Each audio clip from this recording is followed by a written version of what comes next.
खुलुमबाय लोगोफोर नोंथांमोनखौ आंनि चेनेलावहाय गोसो गोथारै बरायनानै लाग्रोलायबाय आसा खालामो नोंथांमोन बयबो मोजाङै दङ होननानैहाय ओमफ्राय आं दिनैहाय माने आङो जेबो भिडिअ नङा जेबो ब्लग्स नङा आङो मोननैसो खोथाल' बुंनो थाखाय फैदों काइन्डलि खोनासं बयबो रायजो राजा नोंथांमोना ओमफ्राय बिनि उनावहाय आंखौहाय बुं आङो जेबो ब्लग भिडिअ लाबाखै बेहाय बिबारि बसुमतारिया बायदि बायदि लिरगासिनो दङ आंखौ बिदि दालित आंखौहाय आं रागा जोङो आंखौ बेबायदि दालित जोङो बार्थडेआव थांदों पुर्निमा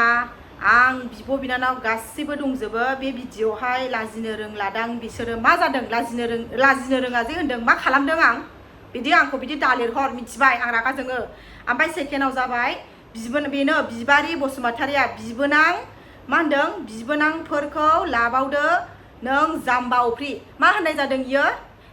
बिगुमै बिबोनां लालायग्राया नोंसो नामा आंखौ बेबायदि दालित हर कमेन्टआवहाय बिबारि बसुमतारी काइन्डलि आंखौ बिदि दालित हर आं रागा जोङो नोंसोरो मालायनि निदानखौहाय नुनानै बेफोरबायदि लिरनो हादों होननानै साहस मोनदों होननानै लिरलाबायबा जाया मिथिबाय गुदि बिजौ मिथियागारा आंखौ बेबायदि दालित हर अफ्रि दैमारिहा मा जेंना जादों मा बिपद गोलैदों बे गावसो मिथिगौ ओमफ्राय है बोलि जे आंखौ बिदि लिरहरनांगौ आंनि इउटुब चेनेलावहाय